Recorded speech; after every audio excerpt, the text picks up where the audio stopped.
You belong on every ground your feet grace, so don't ever feel out of place. Take up space and belong. This earth is your birthplace. Okay, episode 5, of course, picks up where episode 4 leaves off, which is Leo and Brittany. So Leo reads this letter and proposes to Brittany. And of course she says yes. Um, I just feel like she dumb. I do. I like he literally was treating you like an option and you allowed it. You allowed him to treat you like an option. And he picked you. It was by default because Hannah took herself out of the race. But if you like it, I love it. Okay. So it goes to Nick D and Hannah meeting. Um when he sees her, he tells her that she's beautiful. Um and I really think that he was attracted to her as soon as he saw her. And I really believe that he did think that she was beautiful. But Hannah doesn't like how he looks because he's shorter than her and because he's not big and athletic build and all of these things. You literally was in the pods talking about the way you look and how you felt like he wasn't going to like the way you look and all of these things, and now you're being judgmental about how he looks? What? But at the same time, I'm not surprised. She was so focused on looks that I just kind of feel like she picked him because she thought that he was going to be a certain type of guy and he wasn't that guy, and she felt like she felt let down or whatever, even though she really liked him. She had already been talking about and how she thought he looked in the pause. Like, I just feel like Nikki D is fine. Like, I just know he fine. And when she saw him, it wasn't giving what she thought it was gonna give. And she was disappointed. And it's crazy because, like, you were literally hyper focused on your looks and how you weren't gonna be enough and how he wasn't gonna be attracted to you. And now you're the one who is being judgmental. Weird to me, but sure. Okay. Ramses and Marissa meets up in the pods again, and this time he actually proposes after, they express themselves to each other. And of course she accepts the proposal. I kind of feel like after she had decided that she was going to focus on Ramses, he should have just proposed to her. Like, y'all already talked about this, and she decided that it was going to be you that she was leaning more toward and not um Bodhi, which I liked her with both of them. I honestly can't say which one of them was better for her because they both had really good connections with her or whatever. So I can't really say which was better, but I do like Ramses. And I like that Marissa likes him. I like Bodhi too. He was really cool. I feel like either way, she could have had a good relationship with either one of them. So Leo and Brittany meet. Finally, they kiss immediately. He proposes again, and he keeps asking how she feels, and she says nervous. They're telling each other what they love about each other. Their meeting is a little awkward. It kind of fell flat when they met. It kind of seemed like because of their experience, and you could tell that Brittany wasn't who Leo really wanted, but he kind of settled for her. And they both were trying to make the best of what was left of their experience after Hannah decided, to take herself out of the equation. And now it's just them. And it kind of seems like Brittany was more so fighting to be chosen over Hannah, and maybe she didn't even really like Leo the way that she thought. She just wanted him to choose her so bad. But when they meet each other, it's awkward. It's really awkward. And she tells him she thinks that he's lying when he says he loves her. And it's like, if that's the case, why did you marry him? Also, they started talking about not going to Mexico. If we don't go to Mexico, we'll go to Miami and we're gonna have a ball. I already knew when they started saying that they weren't gonna stay on the show because they didn't like each other. They did not like each other at all. It was literally a waste of time. You could tell by the meeting. It just kind of fell flat after that. But then it goes to Ramses and Marissa. Of course, they hug and kiss. I feel like if Ramses and Marissa could have sex as soon as they met, they would have. You can literally see the sexual attraction and sexual tension around them. They look really good together. You can tell that they are extremely attracted to each other physically, and that they were happy to be with each other. So they're gonna have a lot of sex during this little vacation thing. I could see it. I could see it happening. They both seem very freaky and very free sexually, and I love it. And I just already know. But I think they tell us that Leo and Brittany isn't going to Mexico, but we aren't surprised. I don't understand why they showed us so much of their interaction if that was going to happen. Like, you could have just cut it out. Why show us their interaction? For the drama, I guess? I don't know. The couples get acquainted with each other once they go to Mexico. Ashley and Tyler talk about celibacy and like the reasons why both of them took a vow of celibacy. And I feel like Tyler is lying. I feel like the way that Tyler be looking at Ashley, he ain't no celibate. He can't celibate. He can't celibate or nothing. He was definitely lying and saying whatever it was he needed to say to impress her.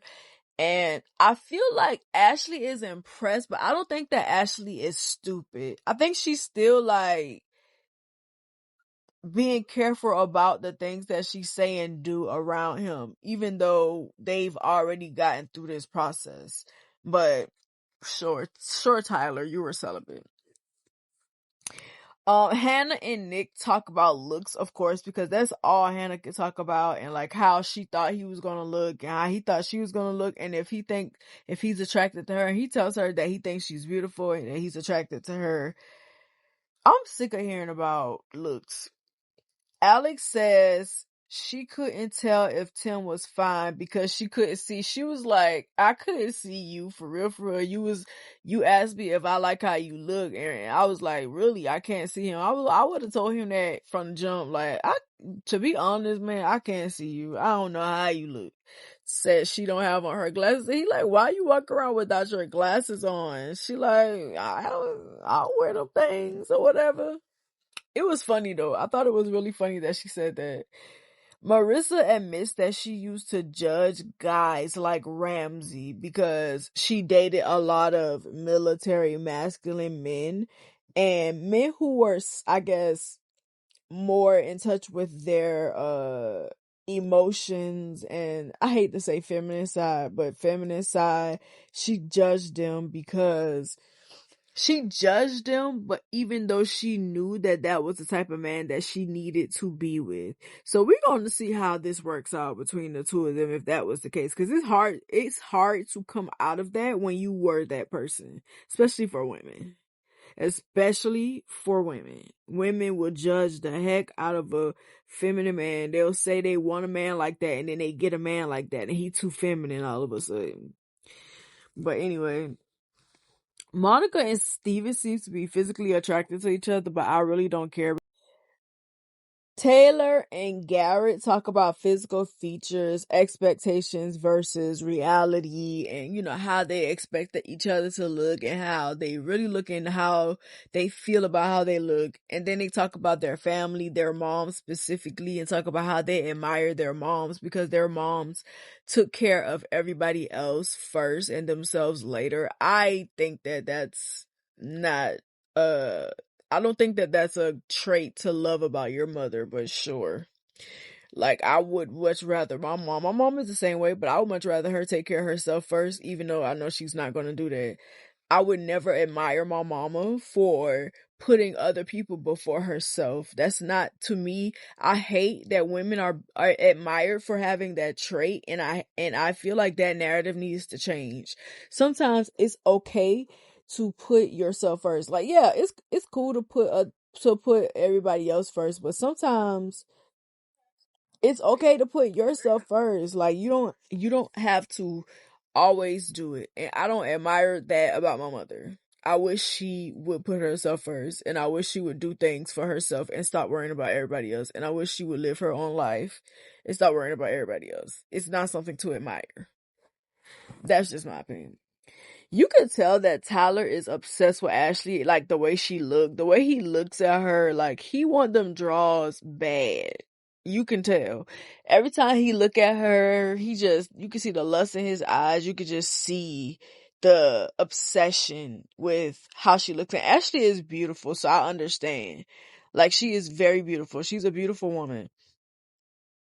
Um, He said he didn't care what she looked like, but I don't believe him. I feel like if she wasn't as beautiful as she was and she looked basic, I don't think he would be that attracted to her.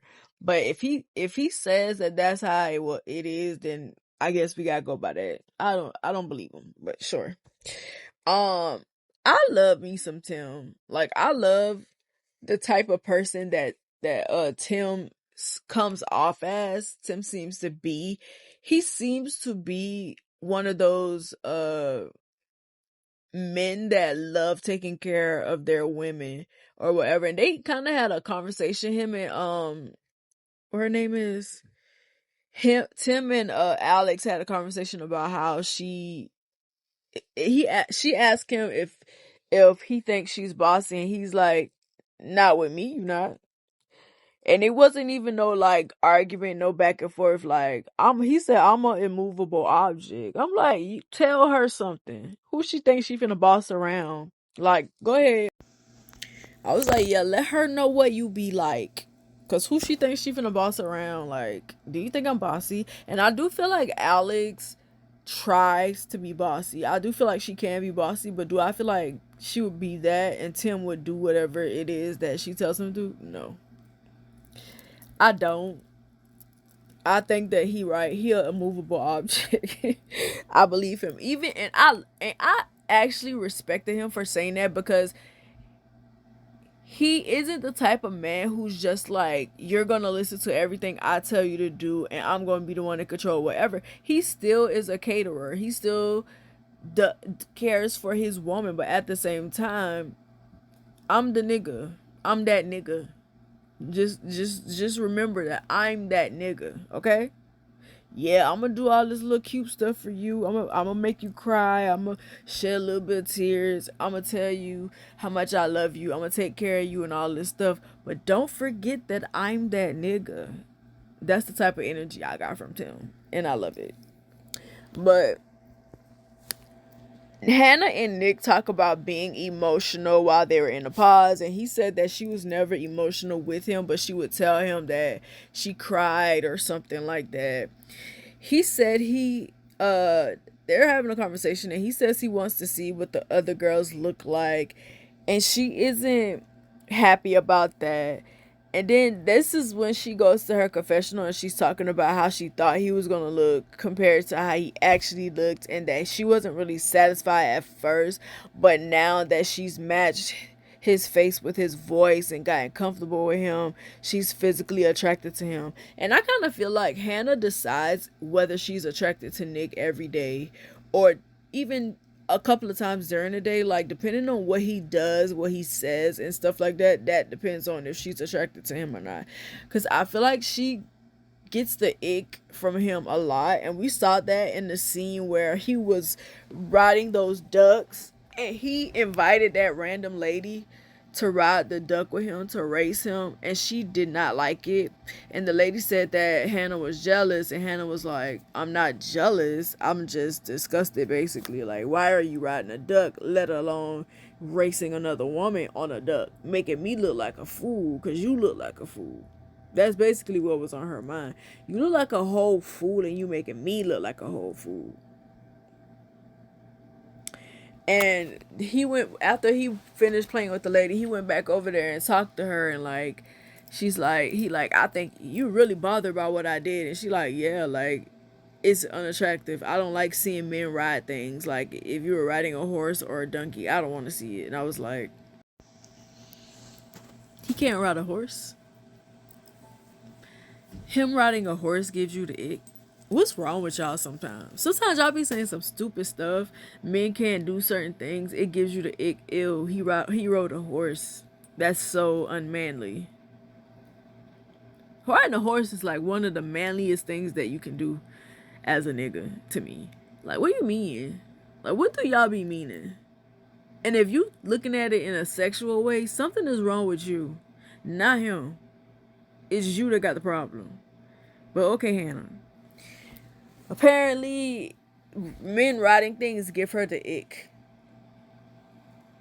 I just kind of feel like she doesn't really like him that much. I feel like if she was really physically attracted to him, he could get away with a lot of things. But because she's not, every little thing that he does, because I kind of feel like when you like somebody and you're physically attracted to them, there's things that they can get away with that may have given you the ick if you weren't attracted to them. And because I don't feel like her attraction for him is real, any little thing he do can give her the ick because she don't really like him for real, because he doesn't look like she thought he was going to look. And I feel like that is crazy to me because of the way that she was carrying on in the pause about how she don't like how she look and all of this stuff. Looks really matter to this girl. So why would you come on this show? Why would you come on this show if it meant that much to you? And she's trying to pretend that it doesn't, but it does. You could tell. You could tell she don't even really like him like that. Nick tells her that he feels like she was jealous because he wrote the ducks with that lady, and she was like, "Yeah, you're right. I'm torn apart," like being sarcastic or whatever. She don't like that man. She don't like him, even though I feel like him inviting that lady, I feel like it was kind of harmless. I don't feel like he was doing it to like flirt or nothing like that. I feel like it was harmless, and every time the lady was coming near him where it seemed like she was being flirty, he would back up from her. So I don't feel like he was being flirty. I think he was just being playful or whatever. He was just being himself, and she don't like himself. Like, she don't like himself. She had a vision built up of who she thought he was, and he didn't live up to that, so she isn't happy about that. But anyway, that is the end of the episode. We it kind of set the stage for us to see Hannah and Nick go through a lot of things, and like them to have like some ups and downs or whatever. But it ends there. Let me know what y'all think about this episode. Also, what do y'all think about Hannah not being attracted to Nick because she thought that he looked a certain way after making such a big deal about her own appearance and how she didn't feel like he would be attracted to her? How do y'all feel about that? Because it really got under my skin. It got under my skin a lot. But make sure to like, comment, and subscribe. Let me know what you think about this video. Let me know what you think about the show. And I will see y'all in the next one. Bye. Before you go, check out my website at srgraham.org and subscribe to my mailing list to get exclusive updates on works in progress, other news, and blog posts. Thank you.